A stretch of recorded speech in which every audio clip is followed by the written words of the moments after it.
Eruvin, Daf Yutret Amudbet. Bonjour à vous tous. Donc hier nous avons parlé, comme on parlait de Diumdin, les Diumdin c'était les coins qu'on met autour des puits pour fermer, passer Biraot. Eh bien on a aussi parlé de tout ce qui est duo, deux. Donc on a aussi parlé des deux faces qu'avait Adam Arishon, donc il y avait l'homme et la femme. Et Hachem avait divisé en deux. Il y en a qui disent que c'était pas deux faces, mais que c'était un genre d'excroissance sur Adam Arishon qu'Hachem a pris et il a construit avec Chava. Alors on continue la quatrième ligne, après la quatrième ligne de notre Hamout. Ve'evia el Adam, donc il a amené, il a présenté Chava à l'homme, à Adam Arishon, une fois qu'il avait terminé, mais la Med, chez Asa, Kadosh Shushvinut, ça veut nous apprendre qu'Hachem a fait Shushvinut. Alors Shushvinut, ça veut dire quoi? Ça vient du mot amitié, lorsque c'est les personnes qui s'occupent d'amener le Khatan sous la Choupa, la Kala, de préparer la Choupa, de préparer la Seuda, etc. Ça c'est Shushvinut. Alors Hachem a fait tout ça pour Adam Arishon. Mikan, Negadol, chez Asa, Shushvinut la Katan. Ici, il faut apprendre qu'un gadol, quelqu'un qui est respectueux et respecté, il ne doit pas se gêner de faire tout ce qu'il faut pour rendre joyeux le khatan et la kala, même s'il est obligé de danser devant eux. La katan, pour un petit, pour un jeune, pour quelqu'un qui n'est pas important, va lire alors, il ne faut pas qu'il dise c'est pas mon kavod, c'est pas respectueux pour moi. Puisqu'Hachem l'a fait pour Adam Arishon et Chava. On demande d'Amar Partsouf, et d'après celui qui dit que c'était un Partsouf, alors maintenant on revient toujours avec les mêmes problèmes. Qui est-ce qui fonctionne le mieux? Celui qui dit que c'était il y avait deux personnes, il y avait Adam et Chava en même temps, et après Hachem les a séparés, ou alors c'est juste qu'il a créé, d'un morceau de l'homme, il a créé la femme. On demande d'Amar Partsouf, celui qui dit qu'il y avait donc un corps derrière, un corps devant. Eh bien, c'est qui marche en premier? L'homme ou la femme? C'est logique des Zachar Sagé Beresha, que le Zachar, l'homme, c'est Adam qui marchait en premier. Détania, parce qu'il est écrit dans une braïta, un homme ne devrait pas aller après une femme dans le chemin. On ne parle pas de sa femme pour l'instant. Ça, c'est à la fin de la braïta. Et même si c'est sa femme. Alors pourquoi il ne doit pas aller derrière une femme? Parce que il la regarde et il va être attiré, on ne sait pas jusqu'où ça va aller. Même si c'est sa femme. Alors sa femme, il n'y a aucun problème de la regarder, au contraire. Alors quel est le problème de sa femme? C'est que ça ne se fait pas que quand il y a deux personnes, c'est toujours la personne la plus importante en devant et la moins importante derrière. Alors la femme, il se trouve qu'elle est quand même moins importante parce qu'elle est Ezer. Elle est là pour l'aider, pour le soutenir. Et donc c'est quand même lui l'essentiel. Et donc il doit marcher devant. Je sais qu'il y a des femmes qui vont peut-être pas tellement apprécier, mais il faut savoir que, on va voir plus loin d'ailleurs, qu'une femme c'est baït, ça s'appelle la maison, parce que c'est elle et ça s'appelle Beto Zouishto, c'est sa femme. C'est-à-dire que toute la maison tient sur la femme. Il ne faut pas croire qu'elle n'est pas importante, elle est extrêmement importante, mais il se trouve que dans la rue, c'est l'homme qui doit aller en premier, ça ne se fait pas que la femme aille en premier. Et on va apprendre ça d'autre part encore. Nizdamnalo à la Gesher. Maintenant on revient à une femme, une autre femme qui est interdite à nous. Nizdamnalo à la Gesher. Maintenant alors, si c'est dans la grande rue, il n'y a pas de problème, on change de trottoir. Mais si c'est sur un pont, et il n'y avait pas de trottoir, alors qu'est-ce qu'on fait? Alors, il doit la dépasser vite et aller devant. Maintenant, quelqu'un qui irait exprès après une femme qui va traverser le fleuve, il n'aura pas de chelek là-bas, il n'aura pas de pardon là-bas. Pourquoi? Parce que elle va être obligée de lever ses habits pour passer, pour ne pas les mouiller. Et alors, on peut imaginer que ça va pas être, il n'y aura pas de pudeur. Alors, soit il dit bien qu'on ne parle pas dans le cas où il a fait une fois. On parle de quelqu'un qui fait ça régulièrement. Il va finir par sombrer dans l'impureté de l'adultère, etc. Et il n'aura plus de là-bas. Tanoura Banan, Chazvé Shalom. Amartse Marot, Leisha Miado Leada. Alors maintenant, quelqu'un qui doit de l'argent à une femme, et il compte exprès pour la voir et pour pour voir sa main et sa figure, ou pour profiter d'elle, ou au contraire pour prendre de l'argent qu'elle lui doit, pour qu'il puisse la regarder et profiter. Même s'il ressemble à Moshe Rabbeinu qui a reçu la Torah du Har Sinaï. Pourquoi est-ce qu'on prend l'exemple de Moshe Rabbeinu? On va voir tout de suite. Lo yenake midina shel geinam, il ne pourra pas être exempté de la punition de Geinam. Ve'alav hakatuv omer, et là-dessus le pasuk disait, yad leyad lo yenake ra. Yad leyad, de la même manière que Moshe Rabbeinu, il a reçu la Torah de la main d'Hachem, il était à une madriga très très élevée, et bien même une personne qui est à un degré très élevé, et qui dit, moi, je peux parler aux femmes, je peux regarder les femmes, de toute façon, je suis tellement élevé. Et bien il dit non. Et il y a un passage qui dit, lo yenake ra, c'est-à-dire il ne sera pas exempté du mal. C'est quoi le mal? Lo yenake midina shel geinam, parce que geinam ça s'appelle le mal. Encore une fois, on ne parle pas de quelqu'un qui l'a fait une seule fois, on parle de quelqu'un qui se permet. Non, même une seule fois, il aura le Geinam, bien sûr. Amar Rav Nachman. Rav Nachman a dit Manoach, Amaret Saya. Manoach, c'était un Amaret. Alors, Manoach, c'est le père de Shimshon. Il était un Amaret, c'était un ignorant. Il ne connaissait même pas notre Braïta, Sheneemar, comme il est dit. Vayakom Vailech Manoach Acher Ishto. Il s'est levé, il est allé après sa femme. Alors, tu ne savais pas qu'on ne va pas derrière une femme? Même sa femme. Matkifla Rav Nachman bar Yitzchak, Elameata Gabe Elkana. Alors, dans ce cas-là, Elkana, donc le père de Shmuel, lui aussi est allé après sa femme. On ne sait pas où il est ce passeau. Apparemment, c'est un midrash. Il est allé après sa femme. Achinami, là aussi, tu veux dire que c'est un ignorant impossible. Elkana, le père de Shmuel, Manoach, à la rigueur, tu peux dire que le père de Shimshon, tu peux dire qu'il n'était pas tellement lettré, mais Elkana, c'est pas possible, c'était un avis. Achinami, pardon, j'ai recommencé. Vegabe Elisha, et même Elisha c'est le même problème. Il est allé après la Shunamite, mais Elisha c'était le Navi, et le maître de Shmuel. Alors Achinami, lui aussi c'était un Amaret, c'est impossible. Et là, Achere Dvaria Ve'atzata. Donc on est obligé de dire que Elisha, il est allé après le conseil qu'elle lui a donné. Elle a dit, la Shunamite, elle a dit de venir, bien qu'il avait envoyé déjà le Gehazi. La même chose avec Elkana, il lui a dit de venir, sa femme, eh bien, il est allé après ses paroles, il a suivi ses paroles et son conseil. Alors, Achanami, ici aussi pour Manoach, on peut dire que c'était pas un ignorant. Achere Dvaria Ve'atzata est allé d'après ses paroles et d'après son conseil. En fait, on a quand même des endroits où il y a écrit que Manoach, il était un Talmid Chacham. Bon, Amar Avashi ou Nemaï d'Amar Nachman, mais d'après Rav Nachman, parce que ça c'est Rav Nachman bar Yitzchak qui avait demandé. Mais Rav Nachman lui avait dit que Manoach Amaret, ça y est, c'était un Amaret. Ça filou Berav Nami Lokara, même au Cheder il n'était pas, même à l'école il n'était pas, pour apprendre chez son maître le Chumash, parce que c'est un pasouk befourage.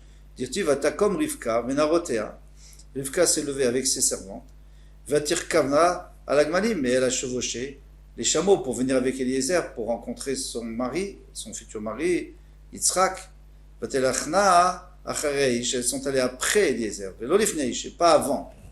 Donc on voit déjà, la Torah nous dit qu'on ne doit pas, une femme doit aller après. Et là-dessus, une question évidente, c'est que, bien sûr que Rivka ne peut pas aller devant Eliezer, parce que c'est pas, elle n'a aucun rapport avec lui, c'est pas sa femme. Mais ici, Manoach, qu'est-ce qu'il y a? Et on ne peut pas prendre de ce passouk. La Braïta, oui, parce que la Braïta, il écrit même la femme, mais on ne peut pas prendre du passouk ici. Et répond le Ben Ishra, il dit que c'est vrai, mais de la même manière que si quelqu'un y va après sa femme, c'est pas joli. Pardon. De la même manière que si Rivka était allée devant Eliezer, ça aurait été interdit. Eh bien, qui dit aux gens que cette femme-là, c'est sa femme à Manoach? Peut-être que c'est une autre femme. Donc il y a Marie Ta'in. C'est-à-dire, ça prête à confusion. Les gens vont croire qu'il est en train de suivre une femme étrangère à lui. Donc il n'avait pas le droit de le faire. Et s'il l'a fait, c'est qu'il ne connaissait pas ce passouk. Amar Rabbi Yochanan, Rabbi Yochanan a dit, Achareari, il vaut mieux aller derrière un lion, même si le lion risque de s'énerver et de le tuer. Velo Acharisha, et pas aller après une femme. Pourquoi? Parce qu'un lion, au pire, il va l'enlever du lamazé. Mais la femme, si après il fait des avérotes avec elle, eh bien même son lamaba, il risque de perdre. Acharisha, velo acher avodat kochavim. Il vaut mieux aller après une femme, mais pas après une avodah zara, après une idole. Il vaut mieux passer dans un endroit où il y a une femme que plutôt dans un endroit où il y a une avodah zara, où il y a une bête avodah zara. Pourquoi? Parce que si la femme, il veut faire une affaire avec elle, c'est pas sûr qu'elle sera d'accord. Mais l'avodat kochavim, qui va l'empêcher? S'il veut se prosterner, personne ne l'empêchera. Achoré avodat kochavim, il vaut mieux passer devant ou derrière un endroit de avodat kochavim, mais pas derrière le Beit Knesset. Béchat Shemitali, au moment où on prie. Pourquoi?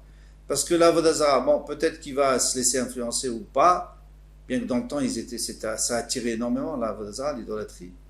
Mais oui ou non, il va peut-être ne pas transgresser. Tandis que celui qui est derrière le Beit Knesset et qui ne rentre pas, il montre à tout le monde que ça ne l'intéresse pas. Et alors, c'est un affront à Hachem. Et ça, l'affront, il est tout de suite. Et il est évident.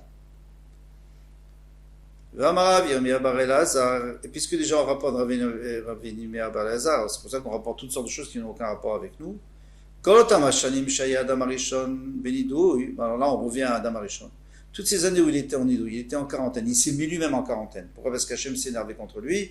Il lui a dit, maintenant à cause de toi, tes descendants, tous, vous allez mourir et vous allez...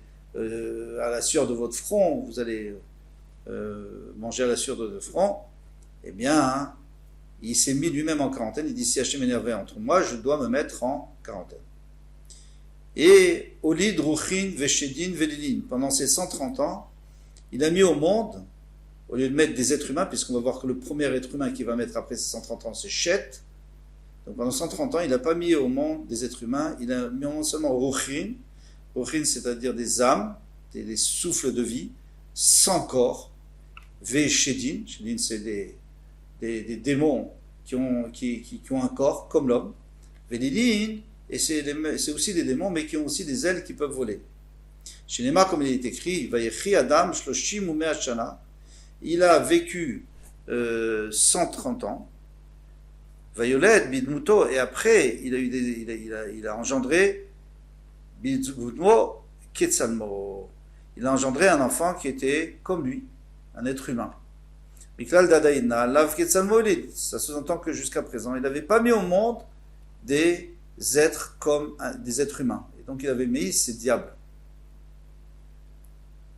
Il avait mis au monde. Mais Tivé, alors la Gemara dit, mais non, ça ne va pas. Ayarabi Meir Omer, Adam Rishon Chassid Gadolaya, c'était un grand chassid, donc il faisait plus que ce qu'on lui demandait. C'est plus que tzaddik. Kivan Shera Sheikh Nesamital Yado, puisqu'il a vu qu'à cause de lui, il y aurait la mort qui viendrait sur terre. Yashav Betanit, il s'est assis en Ta'anit, c'est-à-dire il faisait Ta'anit, Mea Veshloshim Shana pendant 130 ans, Mistama que le jour et la nuit mangeait. Ou Piresh Minaïsha, il s'est séparé de sa femme. Mea Veshloshim Shana. Ve'ela Zarze Tenim. Alors il mettait des pagnes, il s'habillait avec des pagnes de feuilles de figuier, Al-Bessaro sur sa chair, Mea Veshloshim Shana. Pendant 130 ans. Alors qu'est-ce que tu me dis qu'il a eu des êtres bizarres? Il n'a rien eu du tout puisqu'il n'était pas avec sa femme.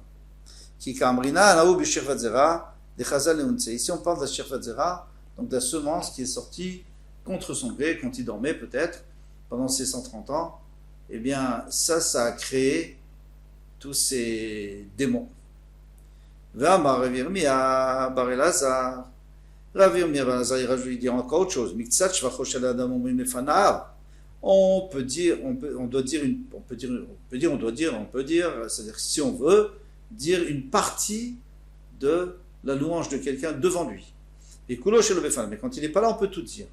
Alors nous, on a toujours compris que c'était pour pas que la personne elle s'enorgueillit trop, si tu dis toutes ses qualités. Mais Rachid dit pas ça, il dit parce qu'après ça a l'air de la flatterie. Et Rachid se base sur une logique, c'est que on voit bien qu'Hachem, ici, c'est Hachem qui va...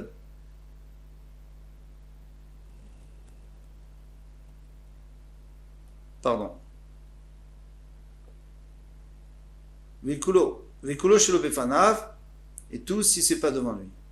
Alors, mixat shvacho befanav, donc c'est qu'on peut dire une partie du shvach, de la louange d'Irtiv qui otra reiti tzadik defanav bedorazé. J'ai vu que toi tu étais un tzadik dans cette génération. Comme ça, il a dit à Noach. Donc on peut on peut dire une partie sans avoir l'air de vouloir le flatter et retirer quelque chose de lui. Kulo shelo befana, mais on ne doit pas tout dire. Il a rajouté Tamim, c'était un homme parfait, allez, ça on n'a pas voulu lui dire, on l'a dit dans la Torah.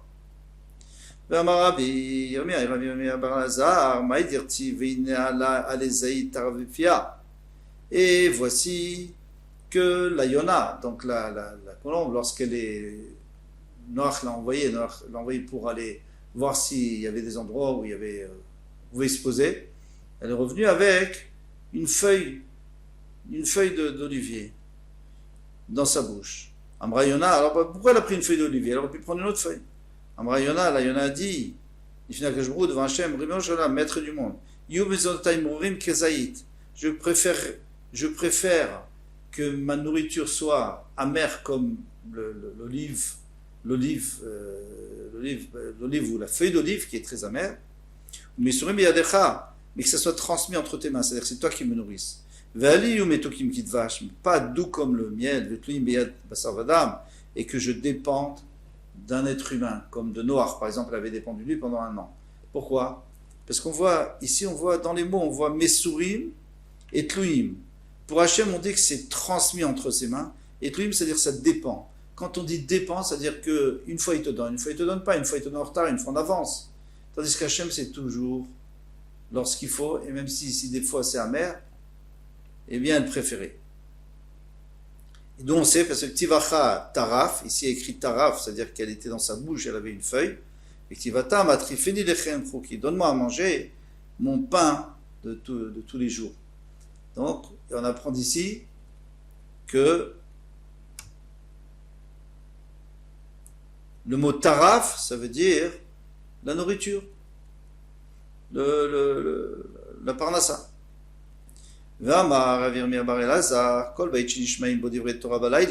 Toute maison de laquelle on entend des divrei Torah la nuit, c'est-à-dire on entend qu'ils sont en train d'étudier. Jamais elle va être détruite. Chez Neymar, comme il dit, Velo Amar. Et il n'a pas dit qui est le propriétaire de la maison. Aye Eloka Osai. Où est mon Dieu qui m'a créé? Il m'a abandonné, regarde, la maison s'est effondrée. Et pourquoi il dira pas ça? Parce qu'elle va pas s'effondrer.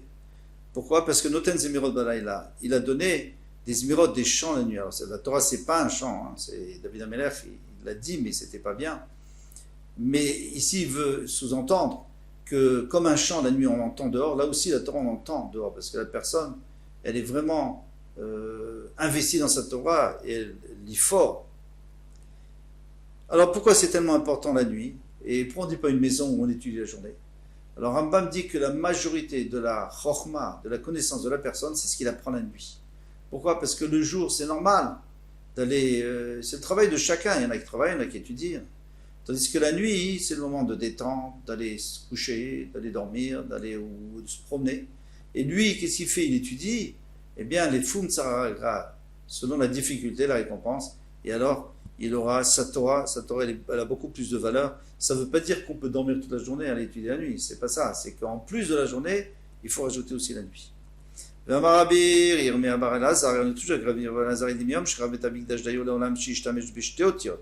Depuis la destruction du temple, eh bien, le monde survit que grâce à 2 lettres du nom d'Hachem, c'est-à-dire Yudke. Chez Neymar, comme il dit, Kol Neshama, Te'alel Ka, Aleluka. Donc on ne voit pas le nom d'Hachem en entier, on voit seulement Ka, c'est aussi le nom d'Hachem, mais en 2 lettres. Alors avant, au temps du Beth Amikdash, les Kohanim, ils bénissaient les Bnei Israël avec le nom d'Hachem entier. Et les brachot, on disait le nom d'Hachem entier, pas comme on dit Ado. C'était comme ça s'écrit, c'est le Shem HaMefourash. Et ça, on n'a plus le droit de le faire aujourd'hui. Pourquoi? Parce qu'au temps du Beth Amikdash, il y avait cette possibilité. Mais dès que le Beth Amikdash a été détruit, il n'y a plus cette possibilité, il n'y a plus la bracha comme avant. Donc, il n'y a que K, la moitié. Mais K, c'est aussi une supplication. On ne mérite pas, mais donne-nous quand même.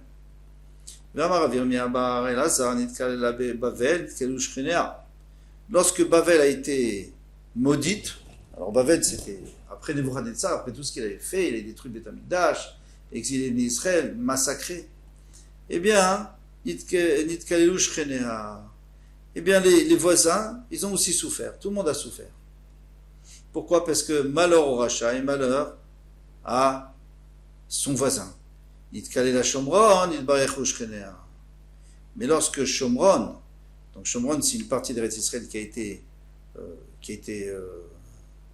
maudite et que les Bnei Israël, donc ils sont partis en exil, Yitbarechu Shchenea, ses voisins ont eu la bracha. Bon, on va s'arrêter là. On reprendra demain Bezrat Hashem. Kautouf.